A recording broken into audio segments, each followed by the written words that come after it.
Cette expression d'ailleurs n'est pas seulement aristotélicienne et platonicienne, après tout elle se trouve dans les deux écritures, dans l'Ancienne et la Nouvelle, et en cela on peut dire que Bergson rejoint à la fois l'Ancien Testament et le Nouveau.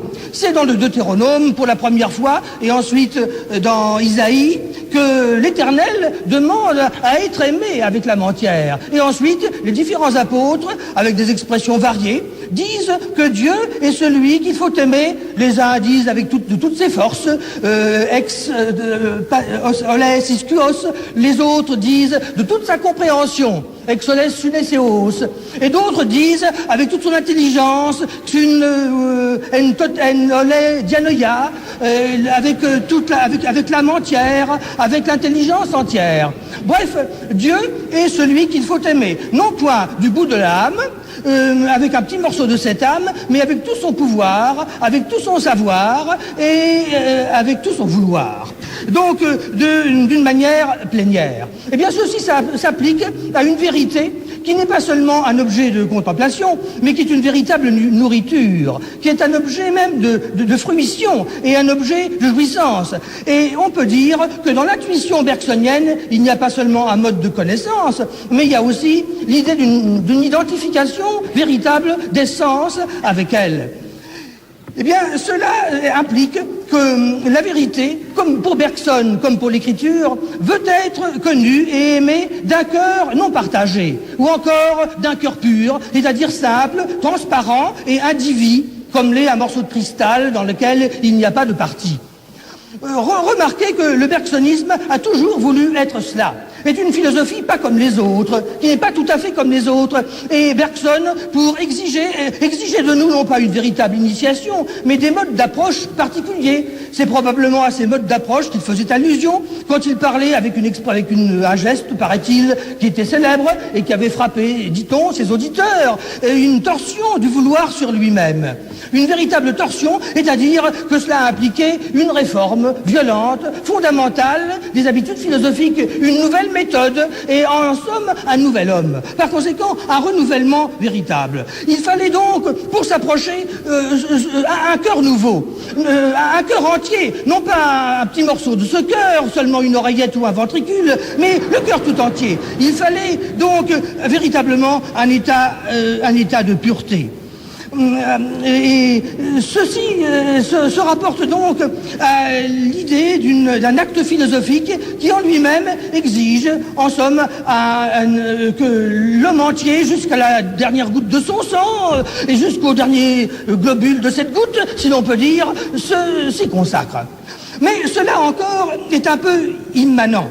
Quand Bergson nous dit que le vrai philosophe est l'homme qui est libre dans l'essai sur les immédiates et celui qui se totalise, il ne nous dit pas ce qu'il faut faire, il ne nous dit pas quel est notre devoir. Se totaliser, c'est être entièrement ce que l'on est. Et on peut dire, bien que M. Gabriel Marcel n'aime pas cette expression, que tout au moins dans ce livre, Bergson est encore un peu optimiste, puisqu'il pense en somme que celui qui est soi-même à fond ne peut pas être mauvais. C'est en donnant un contenu à cette totalisation que nous trouverons véritablement une transcendance et que l'homme trouvera une vocation. Tout à l'heure, nous disions, en parlant de Platon, qu'il faut non pas seulement tourner la tête ou un morceau de l'âme, et non pas seulement se tourner, faire volte-face et faire demi-tour, mais encore qu'il faut aller et marcher. Et il faut donc le faire. Il y a donc une intention de faire, et dans cette intention est compris l'autre, c'est-à-dire quelque chose qui est l'objet de ma vocation et peut-être déjà l'objet de l'amour, et qui donne un sens à cette purification. C'est ce que nous voyons bien dans l'idée même qui n'est pas seulement celle de l'expression partitive ou unilatérale ou de l'expression totale, mais encore de l'opposition entre une expression purement verbale et une expression drastique. L'homme véritable est celui qui s'engage non pas seulement avec de l'âme entière, mais encore qui s'engage véritablement, non pas seulement totalement, mais d'une manière primaire, immédiate, sans exposant de conscience en quelque sorte. L'engagement n'est pas un acte secondaire. Ici, ce qui domine, ce n'est plus le sérieux, comme tout à l'heure, ni même la sincérité, mais c'est plutôt une espèce d'innocence. Bergson, et je crois que ceci a été dit également ce soir, notamment par M. Bergson, donne un sens à l'engagement. Car le verbe s'engager est un verbe que l'on conjugue beaucoup aujourd'hui, n'est-ce pas, et qui est un peu dépourvu de sens, car s'engager, c'est généralement s'engager à s'engager. C'est un engagement en vue de l'engagement, c'est un engagement à la seconde ou à la troisième puissance.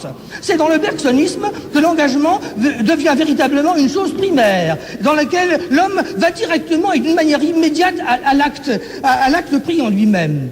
Il y a une phrase qui revient souvent dans les deux sources de la morale et de la religion, et à laquelle on ne prête pas attention. Bergson dit sans cesse « N'écoutez pas ce que disent les hommes, regardez ce qu'ils font ».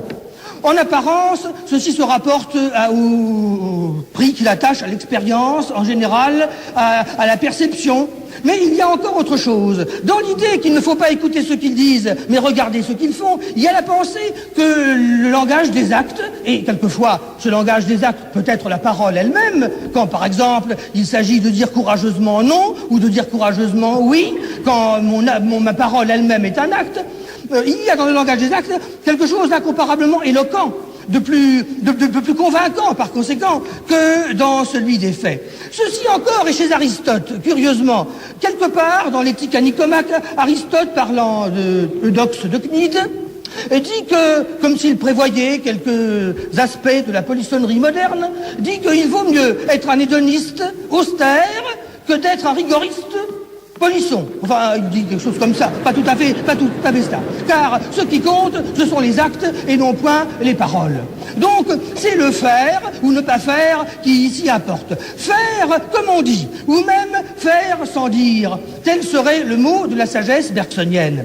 En cela, et d'une manière assez curieuse, Bergson donne la main au grand penseur russe Tolstoï, dont c'était une des pensées essentielles, le retour à l'immédiat, le retour aux choses elles-mêmes, le retour à une sagesse drastique qu'il avait voulu lui-même mettre en application dans la prairie claire, qu'il avait fondée.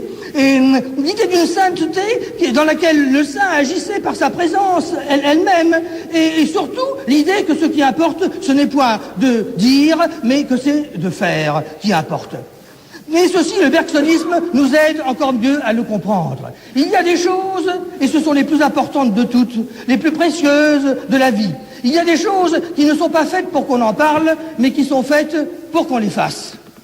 Et en un sens, on pourrait dire que la philosophie est dans ce cas. Ne point parler de la philosophie. Non, mais en faire, précisément. Or, trop souvent, la philosophie est faite pour qu'on en parle. Bergson nous rend donc sensibles pour la première fois l'idée que la philosophie est un acte que chacun fait pour son propre compte, comme s'il était seul au monde. Et lorsqu'il l'a fait, il l'a fait comme s'il était le premier, comme si personne ne l'avait jamais fait avant lui, bien que ce ne soit pas vrai, naturellement. Et en cela, comme en bien des choses, l'acte philosophique ressemble à l'amour. Celui qui le fait pour la millionième fois, on l'a fait bien des fois avant lui.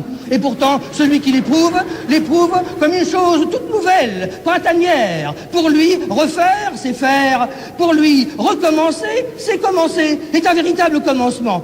Telle est la philosophie. Bergson ne voulait pas que l'on redise ce qu'il a dit. En somme, il ne voulait pas que nous refassions ce qu'il a fait, mais il voulait que nous refassions comme il avait fait.